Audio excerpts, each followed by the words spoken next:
அம்பலத்தை அம்பு கொண்டசங்கென்றால் அசங்குமோ, கம்பமற்ற பார்க்கடல் கலங்கென்றால் கலங்குமோ, இன்பமற்ற யோகியை இருளும் வந்தணுகுமோ, செம்பொனம்புலத்துலே தெளிந்ததே சிவாயமே.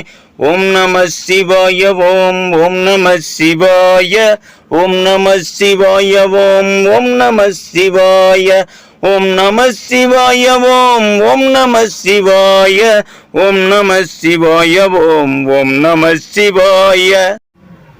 அம்பலத்தை நாம் கலங்கச் செய்ய முடியாது. இன்பத்தை அணுகாதவர்களை இன்பமும் துன்பமும் இறைவன் தந்ததே திருவருள் தந்ததே என்று நினைத்து வாழக்கூடிய யோகியரை இருள் என்கின்ற துன்பம் அணுகாது. இதை நாம் செம்புனம்புலத்திலே தெளிந்து வைத்துக் கொள்ள வேண்டும். ஓம் நமச்சிவாய. நற்றுணையாவது நமச்சிவாயவே.